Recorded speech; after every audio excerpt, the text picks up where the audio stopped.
KPCC Bharat Jodo ಸಭಾಂಗಣದಲ್ಲಿ KPCC ಸೇವಾದಳ ವತಿಯಿಂದ ರಾಜ್ಯ ಮಹಿಳಾ ಕಾರ್ಯಕಾರಿಣಿ ಸಭೆ. ಸೇವಾದಳ ರಾಜ್ಯಾಧ್ಯಕ್ಷರಾದ ಎಂ ರಾಮಚಂದ್ರ ಅವರ ಅಧ್ಯಕ್ಷತೆಯಲ್ಲಿ ಸೇವಾದಳ ಮಹಿಳಾ ರಾಜ್ಯಾಧ್ಯಕ್ಷರಾದ ಗಿರಿಜಾ ಹೂಗಾರ್ ಅವರು ರಾಜ್ಯ ಸೇವಾದಳ ಮಹಿಳಾ ಕಾರ್ಯಕಾರಿಣಿ ಸಭೆ, ಕಾರ್ಯಾಧ್ಯಕ್ಷರಾದ ತುಳಸಿಗಿರಿ, ಸೇವಾದಳ ಉಪಾಧ್ಯಕ್ಷರಾದ ಜಾಕೀರ್ ಹುಸೇನ್, ಪ್ರಧಾನ ಕಾರ್ಯದರ್ಶಿಗಳಾದ ಅಬ್ದುಲ್ ಸಮುದ್, ತೇರಸಾ ವಿಕ್ಟರ್, ಕಾರ್ಯದರ್ಶಿ ಪದ್ಮಕರ್ ನಾಯ್ಕ್. ಕಾಂಗ್ರೆಸ್ ಸೇವಾದಳದ ಒಂದು ವಿಭಾಗವಾದ ಮಹಿಳಾ ಸೇವಾದಳದ ಒಂದು ಸಭೆಯನ್ನ ಶ್ರೀಮತಿ ಹುಗಾರ್ ಅವರು ಕರೆದಿದ್ದಾರೆ. ನಮ್ಮ ತುಳಸಿಗಿರಿಯವರು ಮಹಿಳಾ ಸೇವಾದಳದ ಉಸ್ತುವಾರಿಗಳಾಗಿದ್ದಾರೆ. ಅವ್ರಿಗೆ ಒಂದು ಸೂಚನೆಯನ್ನು ನಾವು ಕೊಟ್ಟಿದ್ದೀವಿ. ಇವತ್ತು ಬರೋ ತಿಂಗಳು 26ನೇ ತಾರೀಕು ಹರ್ಡೀಕರ್ ಅವರ ಪುಣ್ಯತಿಥಿ ಘಟಪ್ರಭಾದಲ್ಲಿ ನಡೀತದೆ. ಆ ಘಟಪ್ರಭಕ್ಕೆ ದಿನ ಒಂದು ಮಹಿಳಾ ಸೇವಾದಳದ ಸಭೆಯನ್ನ ಮಾಡಬೇಕು ಅನ್ನೋದು ಒಂದು ತೀರ್ಮಾನವನ್ನ ನಾವು ಪ್ರತ್ಯೇಕವಾಗಿ ಮಹಿಳಾ ಸೇವಾದಳದ್ದು ಪ್ರತ್ಯೇಕವಾಗಿ ಅಂದ್ರೆ ಅದು 25ನೇ ತಾರೀಕು ಸಾಯಂಕಾಲ ಅವ್ರನ್ನ ಅಲ್ಲಿ ಆಹ್ವಾನ ಮಾಡಬೇಕು.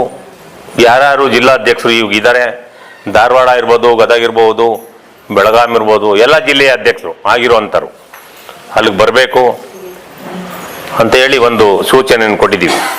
ಆ 26ನೇ ತಾರೀಕು ಯಾರು ಬರಲಿಲ್ಲ ಅಂತ ಪಕ್ಷದಲ್ಲಿ ಅವರು ಕಾಂಗ್ರೆಸ್ ಮಹಿಳಾ ಸೇವಾದಳದಲ್ಲಿ ಆಸಕ್ತಿ ಇಲ್ಲವೆಂದು ಪರಿಗಣಿಸಬೇಕು ಅಂತ ಹೇಳಿ ಮತ್ತೊಬ್ಬರ ಸಂಘಟನೆ ಹಿತದೃಷ್ಟಿಯಿಂದ ಅವ್ರ ಜಾಗದಲ್ಲಿ ಮತ್ತೊಬ್ಬರನ್ನ ನೇಮಕ ಮಾಡಬೇಕು ಅಂತ ಹೇಳಿ ಒಂದು ತೀರ್ಮಾನವನ್ನು ಈ ಸಭೆಯಲ್ಲಿ ತೆಗೆದುಕೊಂಡಿದ್ದಾರೆ. ಹರ್ಡೀಕರ್ ಅವರ ನಮ್ಮ ಕಾಂಗ್ರೆಸ್ ಸಂಸ್ಥಾಪಕರಾದ ಹರ್ಡೀಕರ್ ಅವರು ಅವ್ರ ಆಶೀರ್ವಾದ ಬೇಕು ನಮಗೆ. ಸಮಾಧಿ ಇದೆ, ಕರ್ಮಭೂಮಿ ಅದು. ಮತ್ತೆ ನಾವು ಯಾವಾಗ್ಲೂ ಪ್ರತಿ ವರ್ಷ ಅಲ್ಲೇ ಮಾಡ್ತೀವಿ. ಆದ್ರಿಂದ ಪ್ರತಿ ವರ್ಷನೂ, ಈ ವರ್ಷ ಒಂದೇ ಅಂತಲ್ಲ, ಪ್ರತಿ ವರ್ಷನೂ ಮಾಡ್ಕೊಂಡ್ ಬಂದಿದ್ದೀನಿ. ನಾನು ಅಧ್ಯಕ್ಷರಾದ ಮೇಲೆ ಮೊದ್ಲಿನೂ ಮಾಡ್ಕೊಂಡ್ ಬಂದಿದ್ವಿ. ಒಂದು ಗ್ರ್ಯಾಂಡ್ ಆಗಿ ನಡೀತದೆ. ಈ ಸಾರಿ ಸನ್ಮಾನ್ಯ ಸತೀಶ್ ಜಾರಕಿಹೊಳಿ ಅವರು ಬರ್ತೀನಿ ಅಂತ ಹೇಳಿದ್ದಾರೆ. ಮತ್ತೆ ತನ್ವೀರ್ ಸೇಠುವನ್ನು ಸಹ ಬರ್ತೀನಿ ಅಂತ ಹೇಳಿದ್ದಾರೆ. ಮತ್ತೆ ಇನ್ನು ಕೆಲವರು ನಮ್ಮ ಜಿ ಚಂದ್ರಶೇಖರ್ ಅಡ್ಮಿಟ್ ಅವರು ಬರ್ತೀವಿ ಅಂತ ಹೇಳಿದ್ದಾರೆ.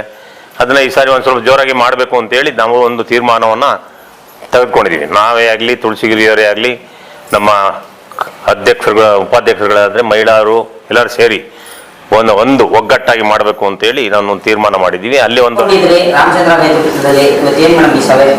ಸಂಘಟನೆ ಬಗ್ಗೆ ಒಂದು ಸಂಘಟನೆಯ ಒಂದು ಹಿತದೃಷ್ಟಿಯಿಂದ ಒಂದು ನೀವು ಸಭೆಯನ್ನ ಕರಿಬೇಕು ಅಂತ ಹೇಳಿದ್ರು. ಜಿಲ್ಲೆಯಲ್ಲಿ ಯಾರ್ಯಾರು ಪದಾಧಿಕಾರಿಗಳಿದ್ದಾರೆ ಮತ್ತು ಸ್ಟೇಟಲ್ಲಿ ಯಾರು ಪದಾಧಿಕಾರಿಗಳಿದ್ದಾರೆ ಅದನ್ನ ಒಂದು ಪಟ್ಟಿ ಮಾಡ್ಬೇಕಂತೇಳಿ ವಿಚಾರದ ದಾರಿಯಾಗಿ ಈ ಒಂದು ಸಂಘಟನೆ ಹಿತದೃಷ್ಟಿಯಿಂದ ಈ ಸಭೆಯನ್ನ ಹಮ್ಮಿಕೊಳ್ಳಲಾಗಿತ್ತು. ನಾವು ಮೊಟ್ಟ ಮೊದಲಿಗೆ ಈ ಸೇವಾದಳ ಮೊದಲಿನಕ್ಕಿಂತ ಈ ಒಂದು ಏನು ಈ ಹಿಂದೆ ಇದ್ರು ನಮ್ಮ ರಾಜ್ಯಾಧ್ಯಕ್ಷರು, ಅದಕ್ಕಿಂತನೂ ಉತ್ತಮವಾದ ಸಂಘಟನೆಯನ್ನು ಮಾಡಿದಂಥ ಒಂದು ಉತ್ತಮವಾದ ಒಂದು ಮಹತ್ತರ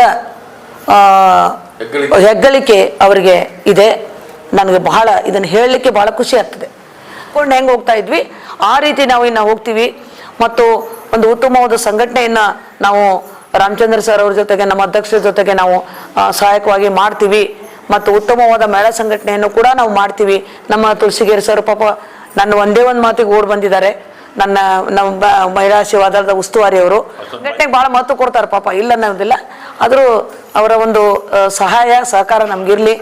ನಮ್ಮ ಅಧ್ಯಕ್ಷರ ರಾಮಚಂದ್ರ ಸರ್ ಅವರ ಸಹಾಯ ಸಹಕಾರ ನಮ್ಮ ಎಲ್ಲ ಮಹಿಳೆಯರ ಮೇಲೆ ಇರಲಿ, ನಮ್ಮ ಮಹಿಳಾ ಸೇವಾದಳದ ಮೇಲೆ ಇರಲಿ ಅಂತ ತಿಳ್ಕೊಂಡು ನನ್ನ ಎರಡು ಮಾತು.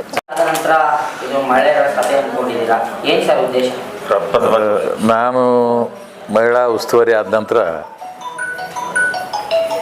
ಮಹಿಳಾ ವಿಭಾಗದ ಸಹೋದರಿ ಗಿರಿಜಾ ಅವರು ನಮ್ಮ ಒಂದು ಮಾತಿಗೆ ಮಾನ್ಯತೆ ಕೊಟ್ಟು ಕರೆದ ಪ್ರಥಮ ಸಭೆ ಇದು.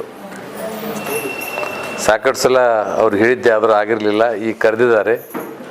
ಇನ್ನು ಮೇಲೆ ಮಹಿಳಾ ವಿಭಾಗದ ಸಂಘಟನೆಯನ್ನು ಚುರುಕುಗೊಳಿಸ್ತೀವಿ ಅಂತ ಅಧ್ಯಕ್ಷರ ಒಂದು